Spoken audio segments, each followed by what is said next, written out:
A nossa entrevista de hoje é com o doutor, professor e psiquiatra Miguel Chalub. Então, como é que foi sua trajetória de Minas para o Rio de Janeiro para trabalhar com psiquiatria? Bom, eu vim de Minas ainda muito pequeno, né? Minha família é do interior de Minas, eram comerciantes de uma pequena cidade, e houve uma crise qualquer econômica, a coisa não estava mais sendo possível, então minha família resolveu vir para o Rio de Janeiro tentar a vida aqui. Meu pai entrou logo para o serviço público, e a partir daí toda a minha formação foi aqui. Eu já tinha uns 7 anos quando vim para o Rio de Janeiro. O curso primário já foi feito aqui no Rio de Janeiro. Toda a minha formação intelectual, cultural foi no Rio de Janeiro. E por que o senhor se interessou pela psiquiatria? Inicialmente eu ia pensar em fazer cirurgia, mas depois eu vi que a cirurgia é muito limitada, né? Embora seja uma coisa importante, indispensável, mas eu ia passar a vida toda tirando vesículas, tirando pedaço de estômago. Não achei que aquilo fosse me satisfizesse culturalmente, queria uma coisa mais ampla, né? Dentro da medicina, a psiquiatria é a mais ampla de todas, né? Porque ela tem abertura para tudo, para ciências humanas, né? Ela é uma ciência biológica, mas com uma abertura muito grande para ciências humanas. Então aí me interessou fazer a psiquiatria e complementei minha formação médica estudando sociologia, de psicologia e estudei filosofia. E a partir da psiquiatria eu fui fazer outros cursos para complementar minha formação médica e psiquiátrica. Exatamente para ter uma dimensão humana das coisas, né? Não só uma dimensão técnica, uma dimensão humana dos problemas. E essa dimensão humana, ela ajuda a ver a diferença, por exemplo, de tristeza e depressão? Claro, porque a doença mental é uma doença peculiar, né? É uma doença, ou seja, é uma alteração no organismo, né? Como as outras doenças também. Mas acontece que ela tem uma projeção no mundo psíquico, no mundo social do paciente, no mundo ambiental dele, né? Isso faz com que você tenha que ter uma compreensão não só da doença, como do homem doente, né? Quer dizer, a doença, você começa a compreender que a doença não é a mesma coisa para as várias pessoas. Embora a doença seja a mesma, vamos tomar um exemplo, uma hepatite, evidentemente é a mesma coisa. Mas a hepatite no João, no Manuel, na Maria é diferente. Tem peculiaridade, tem aspectos especiais. E você só pode entender se você souber tanto a hepatite como é o seu João, como é o seu Manuel com a Dona Maria. Senão você não consegue tratar bem. Você acaba sendo um tratador de doenças e não um médico, que é o que eu quero ser, que eu quis ser e quero ser e espero até o fim, né? Por que tantas previsões alarmantes do número de depressão? Você acha que tem mais pessoas deprimidas ou esse diagnóstico da depressão é dado para qualquer motivo de tristeza? Aconteceram duas coisas. Primeiro, houve realmente um aumento de casos de depressão. Por quê? Porque a vida ficou muito complexa, né? A urbanização, né? Quando as pessoas viviam mais no campo que nas cidades, a vida era mais simples, era mais pobre, com mais limitações, havia uma certa simplicidade na vida, como ainda é a vida rural até hoje, né? Mas acontece que o meio rural está cada vez menor, né? As pessoas vêm para a cidade em busca de oportunidade, uma formação. O aglomerado das pessoas que é na cidade começa a gerar problemas. Isso desde o século XIX foi assim, né? Começam a aparecer problemas que no meio rural não existiam. Então, realmente houve um aumento de depressão, um aumento estatístico de depressão, maior incidência da depressão. Isso é um fato inegável, qualquer médico que trabalha com isso percebe isso. Agora, aconteceu também um outro fenômeno que não tem nada a ver com isso, que foi o seguinte, foi a necessidade de aumentar o diagnóstico de depressão por pressão da indústria farmacêutica. Porque a indústria farmacêutica lança, cada ano, 2, 3 produtos para depressão. Produtos precisam ser vendidos, evidentemente. A indústria farmacêutica não existe para fazer caridade, existe para vender, para ter lucro. E é preciso que faça o diagnóstico de depressão, para que se venda bastante medicamento depressivo. Então aconteceu o seguinte, uma coisa que os próprios médicos entraram nessa, né? Sentimentos humanos normais, comuns, que todos nós temos e temos que ter também, tipo tristeza, passaram a ser medicalizados, transformar em sintoma. Então, se você está aborrecida, triste, um acontecimento da vida normal, que você vai superar depois, normalmente isso, a gente tem dentro da gente um mecanismo que ajuda a superar. Mas aí não. Ah, está triste, está chorando, então isso é depressão. Quer dizer, deixou de ser um sentimento normal para ser um sintoma de doença e, portanto, para ser medicado. É o que nós chamamos de medicalização da conduta humana. Tudo passou a ser uma doença, tudo passou a ser uma normalidade. Os médicos entraram um pouco nesse jogo, né? E a indústria farmacêutica ficou muito feliz com isso, evidentemente, que passa a ter, acho que a segunda indústria em movimento financeiro no mundo todo, depois de armamento, evidentemente, ela, entre outras coisas, não é só por isso, entre outras coisas por causa disso, porque medicalizou situações humanas, sentimentos humanos. Você brigou com o namorado, está chateada, em vez daquilo ter um desdobramento normal, passou a ser uma doença, então vou tomar um remédio para aliviar. E aí realmente ficou meio incontrolável isso, como está hoje em dia, né?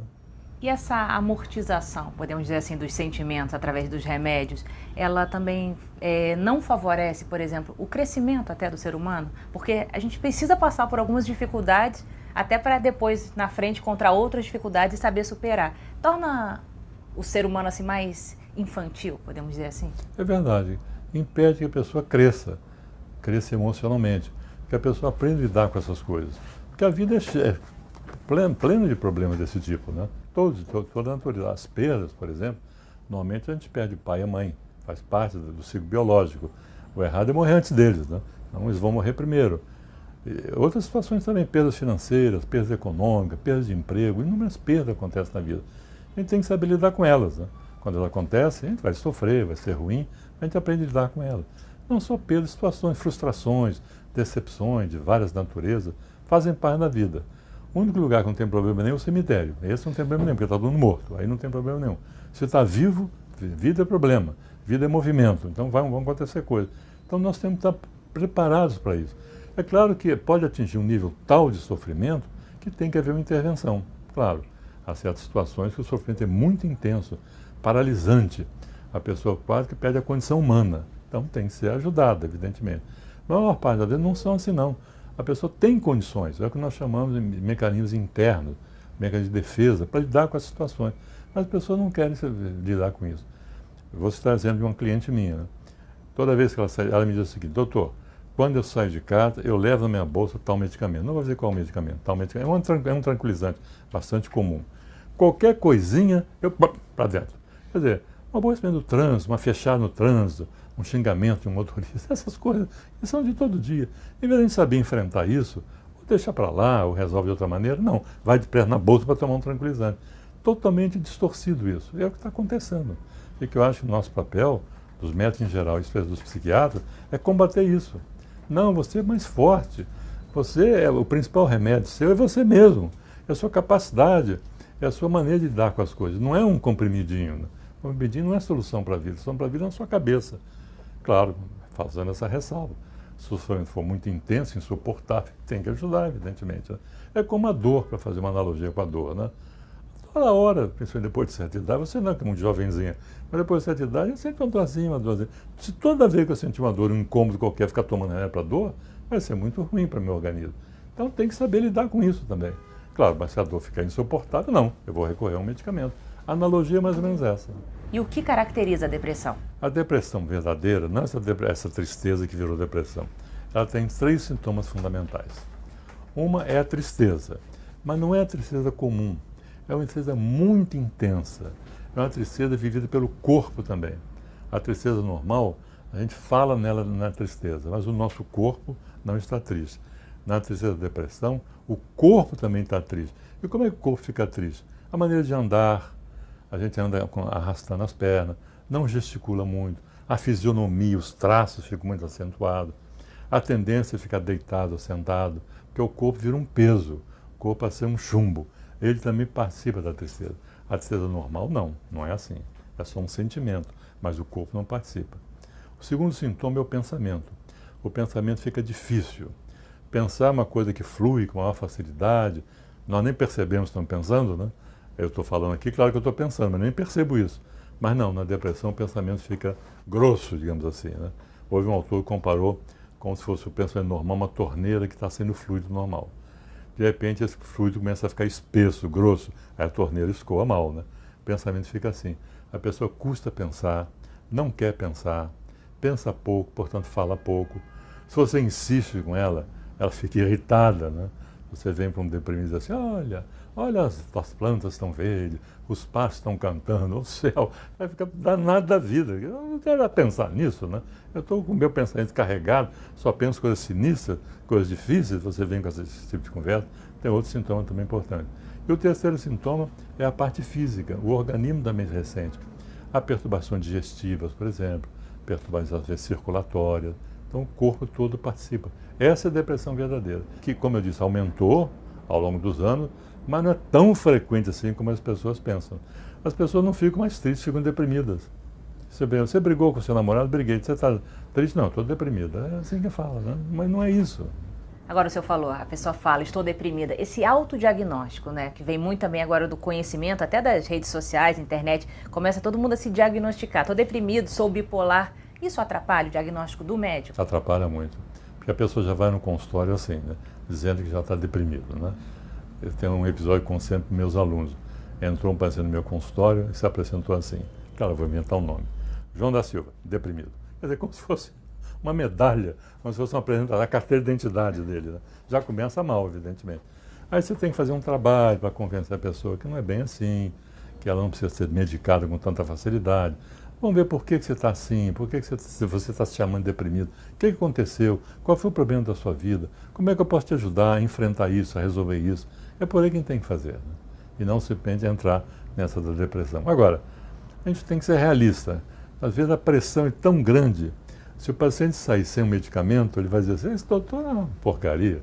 Fiquei lá 1 hora com ele, não passou remédio nenhum, eu vou procurar o outro doutor. Esse aqui é o bom, que vai me encher de remédio. Porque a pessoa acredita que ela está ruim, né? Que ela está ruim, que ela está nesse estado. Então, se eu digo que não, que não precisa tomar remédio nenhum, é uma luta que ela vai ter com ela mesma, não. Ela é muito mais fácil tomar remédio do que lutar, do que enfrentar a causa. Vamos pensar a causa. O que houve? O que aconteceu? É no seu trabalho? Você está insatisfeito com o trabalho? Você quer mudar o seu trabalho? Vamos ver como é que podia ser mudado. Mas não, é muito mais fácil amortecer, não é? Se sedar e tocar na vida. Né? Mas isso não é vida, não é a verdadeira vida. Agora, um problema realmente psiquiátrico, ele precisa ser resolvido com remédio ou ele pode buscar outras formas de amparo, por exemplo, como a religião ou terapias de vidas passadas? Olha, aí vai também do grau, né? Um problema psiquiátrico mesmo grave, que invalide a pessoa, que impeça a pessoa de produzir, de se realizar, ela tem que ser medicada, quase sempre. Mas o grande tratamento é a psicoterapia. Ou seja, você dá força à pessoa psicológica para ela enfrentar os problemas. Né? Existem várias técnicas. Eu sou psicanalista, evidentemente, eu acredito na psicanálise. Mas não que eu despreze outras técnicas. Alguns colegas usam outras técnicas com bom resultado, com mau resultado, dependendo. Agora, tem que ser técnica baseada cientificamente. Televidas passadas não tem base científica nenhuma. Essa não recomendo, nem... E se alguém me perguntar, eu vou dizer, não, isso não tem base científica. Você quer fazer? É um direito seu.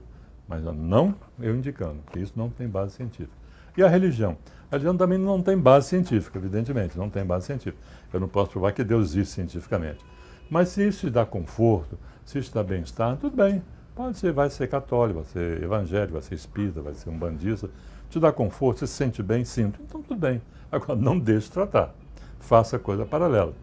É como aquela piada, você vai consultar um terreiro de macumba, né? E o pai de santo diz assim, olha, você faz o seguinte, você mata uma galinha preta, leva para a encruzilhada, bota lá com a farofa, 4 velas vermelhas, etc. Agora toma penicilina de 6 em 6 horas, porque eu não sou besta, você vai acabar morrendo de infecção. Né? É mais ou menos assim. Faça lá a sua religião, sua crença, pratique qualquer que seja, se te dá bem-estar, te dá conforto, parabéns. Agora, faça o tratamento também. Ou medicamentoso, se for indicado, ou a psicoterapia. A felicidade é um estado permanente ou ela é feita de alguns momentos? Ela pode ser adquirida em pílulas, por exemplo? A Organização Mundial de Saúde, a OMS, tem uma definição de saúde muito interessante. Saúde é um completo estado de bem-estar físico, mental e social. Uma definição de felicidade. Isso é felicidade. Né? A felicidade, infelizmente, não está ao alcance da medicina.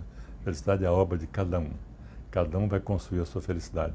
Se tiver alguma coisa que impeça, uma doença, uma anomalia qualquer, vamos ajudar.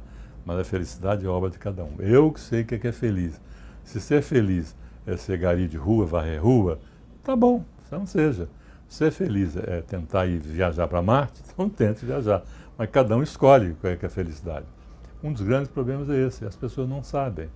As pessoas ficam se pendurando nos outros, sejam psiquiatras, médicos de outra natureza, psicólogos, porque elas não sabem o que vão fazer da própria vida, né?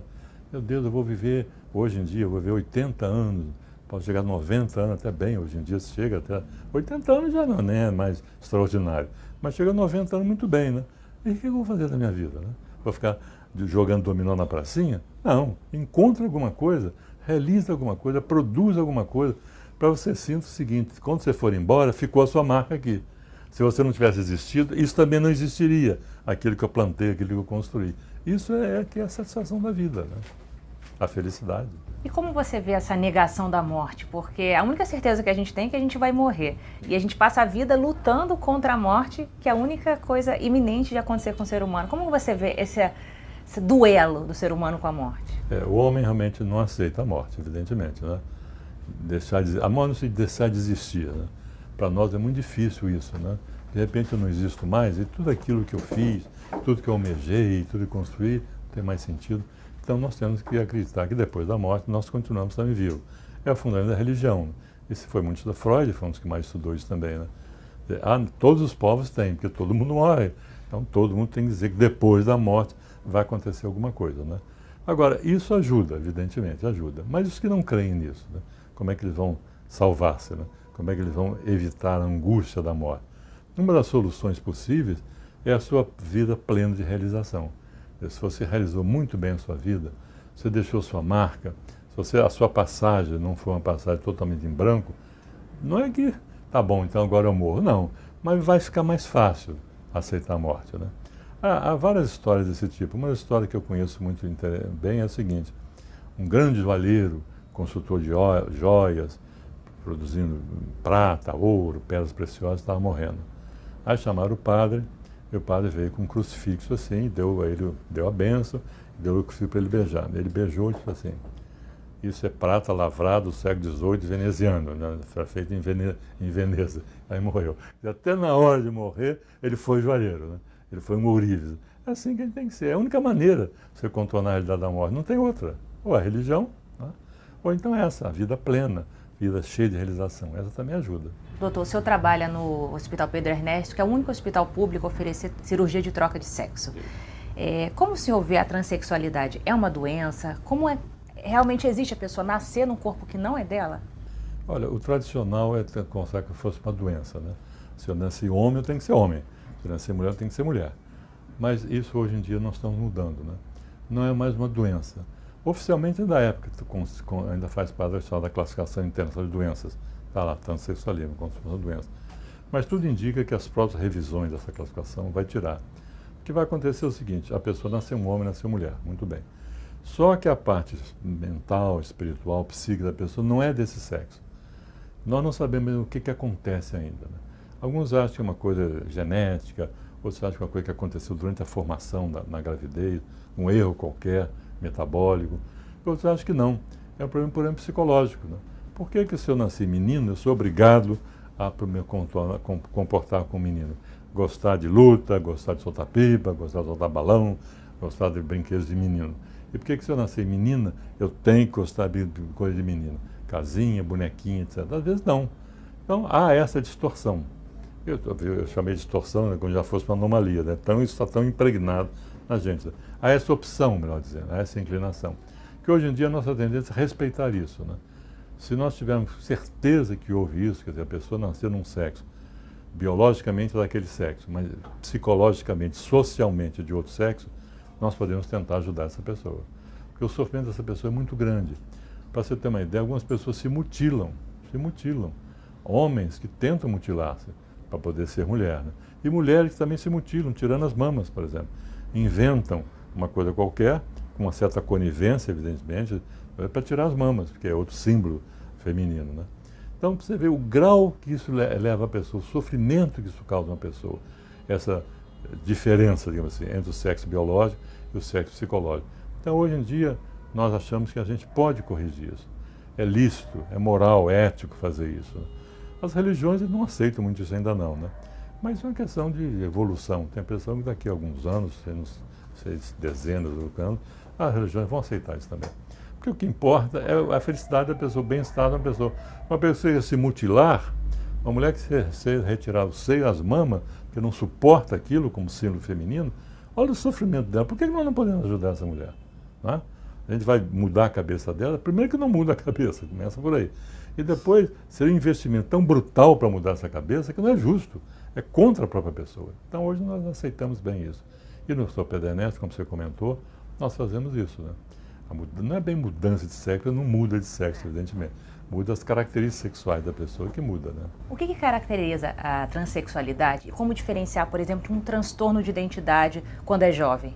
Por isso que a lei determina o seguinte, só se pode fazer isso após 18 anos de idade. Já se tentou diminuir, era até 21, mas acho que a 21 já está demais, 18 está suficiente. Tentou-se diminuir essa idade, mas eu sou contra isso. Porque na adolescência, o adolescente é um pouco bissexual. Normalmente ele é bissexual. Claro, tem um sexo definido, bem definido, é o masculino e o feminino, mas ele tem alguns pensamentos, alguns desejos, algumas inclinações do outro sexo. Na adolescência, na infância e na adolescência. Depois isso desaparece. Aí se define bem. Se essa definição for uma definição cruzada, ou seja, continua anatomicamente um sexo, mas psicologicamente outro sexo, aí a gente caracteriza que é um transexualismo. Porque o transtorno de identidade só deve fazer esse diagnóstico ainda antes dos 18 anos. Depois dos 18 anos é que você pode fazer o diagnóstico de transexualismo. Ou seja, há uma disparidade entre o sexo biológico e o sexo psicológico. Mas o transexualismo ele vai além do desejo sexual, né? Porque tem casos, por exemplo, que a pessoa ainda não teve nenhuma experiência sexual, nem com homem, nem com mulher, e já se define transexual. O desejo faz parte, mas é mais do que o desejo, é a imagem corporal. A pessoa não se vê como homem ou não se vê como mulher, né? Tanto assim que faz o transvestido, muda, usa outras roupas, usa outro penteado, dependendo do homem ou da mulher. Porque toda a imagem que ele tem do seu corpo é uma imagem do outro sexo. Ele não aceita a imagem do sexo biológico que ele tem, a ponto de fazer a mutilação, né? Então, essa mudança de imagem é o que é mais importante. O desejo normalmente acompanha, mas às vezes o desejo não acompanha não. O mais importante é a imagem. Por que é necessário o tratamento psicológico, tanto antes como depois da cirurgia? É uma cirurgia sem volta, né? É sem volta, evidentemente sem volta. Não, na verdade, não é bem um tratamento. A resolução do Conselho Federal de Medicina atual diz o seguinte: durante 2 anos a pessoa tem que ser acompanhada com uma equipe, formada psiquiatra, psicólogo, assistente social e outro profissional, por acaso, esteja envolvido também. Para que você tenha certeza que se trata de transexualismo e não homossexualismo, que as pessoas confundem um pouco homossexualismo e transexualismo, né? São coisas completamente diferentes. Então é preciso que a pessoa, como é irreversível, é preciso que durante 2 anos você seja acompanhado. Você tenta até passar para 1 ano só. A minha experiência não precisa tanto tempo assim não. Logo nas primeiras entrevistas você chega à conclusão que aquilo é definitivo. Mas tá bom, vamos considerar que haja um certo tempo. Então nesse tempo você conversa com a pessoa, vê a questão da aceitação familiar, porque a luta contra a família é muito grande, né? Contra o pai principalmente. As mães em geral são mais tolerantes, embora às vezes é inverso. Às vezes acontece que o pai aceita e a mãe não aceita. Contra os irmãos, o preconceito é muito grande, né? A perseguição é muito grande. É um sofrimento muito grande. Então você tem que ter certeza que a pessoa está afim realmente de se livrar daquilo, de enfrentar aquilo, fazendo uma cirurgia que é radical, né, e é irreversível, né? Por isso que é bom que tenha separado. Agora, depois que faz a cirurgia, não há tratamento nenhum, porque ficam muito felizes. Muito felizes. Todos que eu acompanho, já tem mais, sei lá, algumas centenas, ninguém depois da cirurgia só volta para agradecer. O senhor conhece algum caso de arrependimento? Eu não. Existe na literatura alguns casos desses, né? Mas eu pessoalmente nunca vi. Ninguém diz, estou arrependido, quero consertar. Agora não tem conserto mais, evidentemente. Mas não, pelo contrário, ficam muito felizes, trazem presentes para a gente de agradecimento, né? O urologista do pediatra que opera, ele me disse uma coisa engraçada. Eu faço muitas operações, as mais diversas operações. Os únicos que ficam profundamente gratos a mim são os transexuais. Os outros, acabou a cirurgia, vão embora, acabou, nem se lembra mais de mim. Mas os transexuais não. Descobrem meu aniversário, trazem presente no dia do meu aniversário. Tão agradecidos eles ficam, porque se livraram de um sofrimento brutal, que é esse sofrimento, né? Agora, o transexual é diferente do travesti, muitas vezes é confundido, né? É confundido. O travesti simplesmente gosta de usar roupas do outro sexo, né? Mas pode ser homossexual e pode ser transexual. Mas simplesmente usar roupas de outro sexo. Não quer dizer mais nada além disso. Agora, o senhor falou da dificuldade, né, de estar na sociedade sendo transexual. Por que essa taxa tão grande de suicídio entre eles? Antes da cirurgia, né? Antes da cirurgia. Porque até 12 anos atrás, no Brasil, era proibida essa cirurgia, né? Alguns médicos fizeram e foram processados por mutilação. Foram processados pelo Ministério Público e mutilaram pessoas, né? Então foram processados e condenados. Depois não. Não existe lei no Brasil ainda que permita isso. É uma resolução do Conselho Federal de Medicina, que é uma resolução respeitável, evidentemente, mas não é lei. O dia que alguém criar um caso vai ser um problema, porque não tem lei nenhuma que determine isso. Agora, antes da cirurgia, Alguns com mais dinheiro, mais recursos, iam fora do Brasil. Na Tailândia, por exemplo, em Marrocos. A Roberta Close, porque eu estou dizendo isso de ser público, foi em Marrocos que fez a cirurgia. Né? Bom, vão para a Tailândia. Agora, por que vão? Porque lá não tem critério nenhum. Chegou, tem dólar no bolso, opera, faz o que quiser. Nós não fazemos assim, tem uma ética envolvida nisso. Né? Então as pessoas iam. Agora, os que não tinham condições, né, de fazer a cirurgia fora do país, ficavam em tal desespero por achar que não tinham saída, como eles diziam, uma alma de mulher apresentada num corpo de homem, uma alma de homem aprisionada num corpo de mulher. Né? Eles acabaram tentando suicídio. Alguns casos que passaram por mim tentaram suicídio. Felizmente escaparam, senão não estariam aqui, mas tentaram suicídio sim. Ou se não tentaram, pensaram fortemente no suicídio, por não suportar mais. Né? Não só essa situação, mas como o preconceito. Né? Todo o preconceito em cima deles. Né? Toda a mortificação, o xingamento, né? A rejeição. É uma coisa dura, muito dura. Agora, como o senhor bem falou, isso não é uma lei. Como não é uma lei, eles não têm direitos jurídicos. Por exemplo, como trocar o nome na identidade, trocar o sexo. Como é essa relação? Eles tentam, mas a lei não prevê. Alguns juízes negam. A lei não prevê isso, né? Então, pronto. Agora, como a lei prevê que você possa mudar um nome que induz a você uma certa situação de vergonha, por exemplo, aí alguns juízes se apoiam nisso. Mas tem que ser mais compreensivo, né? Bom, realmente, é o Paulo. Fisicamente é Paulo, mas emocionalmente é Joana, então isso causa problemas emocionais. Então alguns juízes concordam, mas depende muito do juiz, porque a lei não prevê isso. Alguns juízes mandam até mudar o sexo no registro civil, mandam ofício dizendo para mudar o sexo, né? Mas são poucos. A gente precisa de uma lei que determine isso. Mas a lei é difícil, porque a bancada conservadora, né, chamada evangélica, mas não só tem evangélica conservadora, é muito contra isso. Né? Então, qualquer proposta nesse sentido, eles vão cair em cima. Né? E como o governo não interessa contrair o Congresso, o governo não quer mexer nisso, não. Vamos ver se um próprio Congresso mais liberal, mais aberto, consiga fazer uma lei que permita mudando nome e mudando gênero no registro civil. Agora, o senhor está sempre em questões, podemos dizer assim, polêmicas, como, por exemplo, a legalização da maconha. Qual a opinião do senhor? A maconha afeta psicicamente a pessoa? Olha, ela afeta para o bem, que as pessoas ficam mais tranquilas, se sentem melhor. Né? Maconha não faz mal nenhum, né? Não faz mal nenhum. Evidentemente, se não quiser fumar, é melhor ainda, porque está botando para dentro de si uma substância que não faz parte da minha economia, né? Não faz parte do meu organismo, o tetraidrocannabinol, que não faz parte. Então, para que eu vou dar uma substância estranha no meu organismo? Se não quiser fumar, não fume. Mas se achar que aquilo dá prazer, dá tranquilidade, dá bem-estar, eu não tenho nada contra, não. Pode fumar à vontade. A sociedade sempre critica muito quem está fora do padrão, dito que não é normal. O que é ser normal? Já disse que o normal é administrar bem a sua normalidade. Né? Quem é anormal, mas administra bem a sua normalidade, esse é normal. Não, normal, tirando a brincadeira, normal é o seguinte, é a pessoa que está feliz consigo mesmo, em primeiro lugar, e feliz com o meio social em que ela vive. Porque não adianta estar só feliz consigo mesmo. Né? Como ele não vai viver numa ilha isolado, você tem que estar feliz com os outros também, com as outras pessoas, com os costumes, com as tradições. Você tem que ter uma boa relação também. Senão você não consegue ser normal. Você pode estar muito bem consigo. É o caso da pessoa, do psicopata, né? Ele pode estar até muito bem consigo mesmo, mas só vai fazer maldade, né? Só vai infringir a lei, só vai fazer perversidade. Então não pode ser normal. Ele tem que ter normal uma conjunção. Eu com a sociedade, eu com o meio ambiente, eu com a minha comunidade. Aí tudo bem. Isso é para mim que é o normal. Tá bom, doutor. Muito obrigada pela sua entrevista. Foi um prazer.